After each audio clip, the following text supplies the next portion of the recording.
Պարոն Կարապետյան, նախորդ շաբաթ փորձեցին գրոհել եկեղեցին, բայց չստացվեց։ Կարծում եք հասկացան, որ ժողովուրդը պաշտպանում է եկեղեցին եւ այլևս չեն փորձի, թե կրկին կգրոհեն։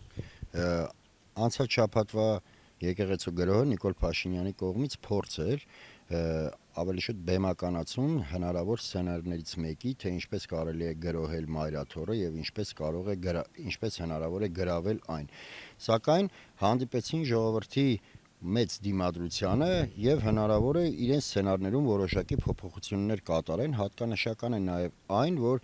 անձամբ Նիկոլ Փաշինյանը ներկա չէր, ավելին ներկա չէին նաեւ ԿՊԱ-ական բարձրաստիճան ներկայացուցիչները, այլ վարչական ռեսուրսի շնորհիվ հավաքել էին X մի զանգված եւ այդտեղ էին նաեւ տիրադավ եպիսկոպոսները։ Ցույց տվեց այդ փորձը, որ չհաջողվեց անցած շաբաթ եկեղեցու գրոհը։ Նրանք ես միանշանակ վստահ եմ, որ Նիկոլ Փաշինյանը հետ չի կանգնելու իր ծրագրերից, առ այսօր չի եղել դեպք, որ Նիկոլ Փաշինյանը հետ կանգնի իր որևէ մտահղացումից, որքան էլ այն ապազգային լինի։ Հետևաբար կարծում եմ Նիկոլ Փաշինյանը դեռ կփորձի ավելի թեկուս ավելի լայն ուժերի, մեծ ուժերի ներգրավմամբ կրկին իհարկե վարչական ռեսուրսի օգտագործմամբ, առանց որի հնարավոր չէ, որովհետև ակնհայտ է, որ Նիկոլ Փաշինյանը չի վայելում հանրության լայն աջակցությունը հայ առաքելական եկեղեցու դեմ իր գրոհներում։ Կյանքը ցույց է տվել, որ այդ իր բերած փաստարկները իբր կուսակրոնության խախտում, իբր եկեղեցու մաքրագործում եւ այլն, այդ ամենը զուտ պատրվակներ են, իսկ իրական նպատակը քաղաքական է, միանշանակ քաղաքական է, որովհետև եկեղեցին այն կարևորագույն հենասյուներից մեկն է, որը խանգարում է Նիկոլ Փաշինյանին իրականացնել իր այսպես ասած իրական Հայաստան գաղափարախոսության կերտմանը, որպես քար կանգնած է այդ ճանապարհին, հետևաբար Նիկոլ Փաշինյանը ցանկացած պատրվակ օգտագործում է, որպեսզի վարկաբեկի հայ առաքելական եկեղեցուն, զրկի նրան հոգևորից, բացառիկությունից եւ վերածի պարզապես սովորական մի կառույցի, որում մարդը մտնելով եկեղեցի այլևս չի ունենա այն ակնածանքը, որը ուներ, չի առնչվի այլևս հոգևորի հետ, այսպես ասած չի շփվի Աստծո հետ, կդառնա մոտավորապես մարդը մտնի պետք թե որևէ մի նախարարություն, թե եկեղեցի, դա Նիկոլ Փաշինյանի նպատակն է, որպեսզի նույնացնի եկեղեցին ցանկացած մեկ այլ աշխարհիկ կառույցի։ Այս տապալված գրոհից հետո Փաշինյանը անցնող կիրակի պատարագ շոու չկազմակերպեց, պաշտոնապես ասացին, որ Ռուսաստանի Դաշնություն է մեկնում, բայց դա երեկոյան էր եւ ցանկության դեպքում կարող էր նաեւ առավոտյան այդ շոուն կազմակերպել։ Կարծում եք հիասթափված էր։ Չեմ կարծում հիասթափված էր, կարծում եմ նա որոշակի մարտավարությունների փոփոխության է ցանկանում գնալ եւ այն, որ Նիկոլ Փաշինյանը չգնաց եկեղեցի եւ ընդհանրապես ԿՊԱ-ականների մասնակցությամբ տեղի չունեցավ որևէ պատարագ, ցույց է տալիս, որ ԿՊԱ-ականների մոտ եկեղեցու գրոհում չկա որևէ այսպես ասած հոգևոր բաղադրիչ, որի մասին իրանք այդքան թմբկահարում են, հակառակ դեպքում, եթե մարդը գնում է պատարագի, կապ չունի Նիկոլ Փաշինյանը ներկա է, թե ներկա չէ, մարդը կգնա պատարագի, իսկ այս կիրակին, այսպես ճակերտավոր ասած, դատարկ մնաց ԿՊԱ-ականների համար, որովհետև չկար Նիկոլ Փաշինյան, չկար նաև Աստծո հետ առնչվելու որևէ անհրաժեշտություն։ ԿՊԱ-ականները սիրում են հաճախ տարբեր առիթներով շեշտել, որ իրենց մոտ ամեն ինչ չէ, որ Նիկոլ Փաշինյանն է որոշում, ամեն ինչ որոշվում է կոլեգալ, թմբկահարում են ներքին ժողովրդավարության մասին, բայց եթե լիներ այդ ներքին ժողովրդավարությունը, եթե լիներ այդ ներքին ազատությունը, ապա ԿՊԱ-ականներին ոչինչ չէր խանգարելու, կապ չունի Նիկոլ Փաշինյանը ներկա է Հայաստանում է, թե դրսում, նրանք կգնային իրենց պատարագին։ Այս ամենը նմանվում է Քաջնաձարի «Գյադեք դեսն անցեք», չէ, «Գյադեք դեն անցեք», արտահայտությանը չկար Նիկոլ Փաշինյանը, հետևաբար չկար «Գյադեք դեսն անցեք» հրաման տվողը եւ ակնհայտորեն նաև մի բան պարզ դարձավ, որ այդ ամենի հիմքում քաղաքական է, որևէ հոգևոր արժեքային ինչ-որ հետապնդում գոյություն չունի, կա ընդամենը քաղաքական նպատակ, կա ընդամենը հրահանգավորված գործողություններ Նիկոլ Փաշինյանի կողմից եւ քանի որ Նիկոլ Փաշինյանը բացակայում էր, բնականաբար տեղի չունեցավ պատարագ ոչ միայն ԿՊԱ-ական ներկայությամբ, այլ նույնիսկ տիրադավ եպիսկոպոսների մասնակցությամբ։ Օրերս հայտնի դարձավ, որ Փաշինյանի իշխանությունը հենվում է քրեական էլեմենտների վրա։ Մեհեր Սեդրակյանի մարդիկ պարզվեց իր համար մարդ են ծեծում։ Սա արդյոք չի նշանակում, որ իրենք հասկացել են, որ այլևս չունեն ժողովրդական աջակցություն։ Գիտեք, ցանկացած իշխանություն, որը կորցնում է առհասարակ ոչ միայն հանրային աջակցությունը, այլև իր քաղաքական լեգիտիմությունը եւ վերածվում է բռնապետության, ապա այդ բռնապետության հիմքերն են հանդիսանում ոչ միայն իրավական համակարգը, այլ նաեւ քրեածին էլեմենտները։ Նիկոլ Փաշինյանը հաճախ է սիրում թմկարել այդ ճակերտավոր ասած ոչ բռնի թավշյա հեղափոխության մասին եւ իրեն հրճակում լեգիտիմ իշխանություն, սակայն պետք է հաշվի առնենք մի հանգամանք, որ իշխանությունը լեգիտիմ չէ միայն այն պատճառով, որ թվացյալ ընտրվել է ազատ ու թափանցիկ ընտրությունների արդյունքում։ Իշխանությունը կարող է ընտրվել նման ձևով, սակայն ընթացքում կորցնի իր քաղաքական լեգիտիմությունը, որովհետև եթե իշխանությունը ընտրվում է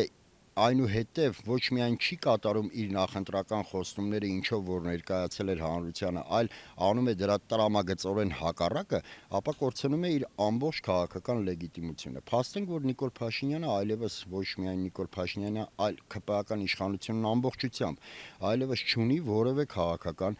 լեգիտիմություն, հետևաբար չունի նաև հանրային լայն աջակցություն, հետևաբար նա պետք է հիմնվի բացի իրավապահ դատական համակարգից նաև քրեածին էլեմենտների վրա, դրա փոխարեն իհարկե քրեածին էլեմենտների համար վառելով կանաչ լույս որոշակի գործողությունների համար, ստեղծի նրանց համար անպատժելիության մթնոլորտ։ Մենք ականատես ենք լինում բազմաթիվ անգամ, որ օրինակ հանրային գործիչը, որը ունի ընդդիմադիր հայացքներ, մի ֆեյսբուքյան գրառման համար կարող է վայրենաբար կալանավորվել եւ հայտնվել բանտում, իսկ մարդասպանը, որը օրը ցերեկով կարող է մարդ սպանել, ինչպես հիշեցնեմ, որ տեղի ունեցավ օրինակ Սևանում, երբ սպանեցին Սևանի ավականու անդամ, եթե չեմ սխալվում, բժիշկ էր հանրային վայրում, սակայն մարդասպանը բոլորս էլ իմացանք, որ ազատության մեջ է։ Երեք եղան տեղեկություններ նաև, որ իշխանությունները պատրաստվում են այս տարվա իրենց համար, այսպես ասած, վճռական գրոհի եկեղեցու դեմ, որը տեղի կունենա դեկտեմբերի 28-ին։ Ինչ սպասել եւ ձեր կարծիքով ինչ պետք է անեն հավատացյալները։ Նիկոլ Փաշինյանը թե դեկտեմբերի 28-ին կա տարբեր վարկածներ, որ ավելի շուտ ոչ թե վարկած, այլ տեսակետներ, որ կամ նա կգրոհի եկեղեցու վրա դեկտեմբերի վերջ մինչև ամանորը կամ ամանորից հետո Սուրբ Ծննդյան օրերին։ Ամեն դեպքում ցանկացած պարագայում Նիկոլ Փաշինյանի գրոհը կարծում եմ ավարտվելու է բախմամբ։ Նիկոլ Փաշինյանին միանշանակ ձեռնտու են այդ բախումները, որովհետև յուրաքանչյուր բախմանը հաջորդելու են ձերբակալություններ, հաջորդելու են կալանավորումներ։ Եկեք մի հանգամանքի վրա էլ ուշադրություն դարձնենք, որ նրանք դիմել են ԿՊԱ-ական իշխանությունը դիմել է Եվրոպային, որպեսզի Եվրոմիությունը աջակցություն ցույց տա նրանց ընտրությունների ժամանակ, այսինքն ձևակերպելով այսպես, որ կա Հայաստանի նկատմամբ հիբրիդային հարձակում, կա արտաքին ուժերի միջամտություն եւ խնդրում են ԵՄ-ի օգնությունը այդ միջամտությունը չեզոքացնելու համար։ Իհարկե միամտություն է կարծել, որ Եվրոմիության ավելի շուտ եվրոպացիները գալու են այդ օրը վստահված անձ լինեն Նիկոլ Փաշինյանի իշխանության համար կամ չգիտեմ բուկլետ բաժանեն։ Միանշանակ այդ աջակցությունը տեղի է ունենալու աչք փակելով այն ողջ բռնի գործողությունների հանդեպ, որը Նիկոլ Փաշինյանը ծավալելու է։ Հետևաբար բախման ժամանակ Նիկոլ Փաշինյանը յուրաքանչյուրին նախորդ կարող է հրճակել որպես արտաքին ուժերի գործակալ, այսինքն այսպես ասած ագենտ եւ կալանավորել, դրա համար արդեն նա ստեղծել է բոլոր հիմքերը, արդեն կարելի է նույնիսկ ասել, որ կան մեղադրանքները, կան վճիռները, մնում են միայն մարդիկ։ Ըստ այդմ Նիկոլ Փաշինյանը, քանի որ այն մարդն է, որը այլևս չունի որևէ կարմիր գիծ, հատել է բոլոր հնարավոր գծերը, նա գտնվում է անկասելի անկման ռեժիմում եւ այլևս հետ դարձի որևէ ճանապարհ չունի։ Հետևաբար կարծում եմ Նիկոլ Փաշինյանին ձեռնտու կլինի բախումներ հրահարելը եւ նա կգնա բախման, թե որքանով նա կհաջողի իր այդ ազգադավ ծրագրում, ոչ թե դժվարանում եմ ասել, կարծում եմ հանրային լայն հակազդեցության դեպքում իդեպ Նիկոլ Փաշինյանը ամենից շատ սարսափում է հենց հանրային լայն հակազդեցությունից, որովհետև եթե ուշադրություն եք դարձրել, հիմնականում նա ընկնում է ոչ adekvat վիճակում, երբ որ հասկանում է, որ չի վայելում այս կամ այն հարցում ժողովրդի լայն աջակցությունը եւ ոչ միայն չի վայելում, այլ կարող է հանդիպել լայն հակազդեցության։ Այդ ժամանակ նա կորցնում է իր հոգեպես հավասարակշռությունը, սակայն մի բանի վրա էլ պետք է ուշադրություն դարձնենք, որ նույնիսկ բախման պարագայում, եթե նրան նույնիսկ կալանավորի վեհափարին, դրանից վեհափարը չի դադարում լինելու ամենայն հայոց կաթողիկոսը, քանի որ Նիկոլ Փաշինյանը ոչ իրավական, ոչ սահմանադրորեն որևէ լծակ չունի վեհափարին փոխելու, նույնիսկ կալանքը վեհափարի, դա դեռ չի նշանակում, որ վեհափարը կդադարի կաթողիկոսը լինելուց։ Ինչպես է գնահատում Եզա Սրբազանի դեմ իրականացվող արշավը, ձեր գնահատմամբ կեղծ թղթերի օգտագործմամբ կարողացան հասնել իրենց նպատակին եւ հեղինակազրկել մարդուն։ Այդ թղթերի հրապարակումը ավելի շուտ ծաղրի արժանացրեց հենց նույն իշխանությանը, նախ սկսենք նրանից, որ ես վստահ չեմ, որ այդ թղթերը իրականությանը համապատասխանում են, թե ոչ, 21-րդ դարն էլ ցանկացած թուղթ կարելի է ցանկացած մարդու վրա մի րոպեում ընդամենը սարքել եւ հրապարակել, մի քիչ էլ ես կասկածում եմ, որ առհասարակ ԽՍՀՄ պակ գրագրությունը եղել է հայերեն, որովհետև այդ թղթաբանությունը հայերեն էր, իսկ ԽՍՀՄ ժամանակ ոչ միայն պակ գրագրություն, այլ առհասարակ գրեթե ամեն ինչն էր ռուսերեն, սկսած առողջապահության համակարգից վերջացրած տարբեր ոլորտներում եւ ինչու պետք է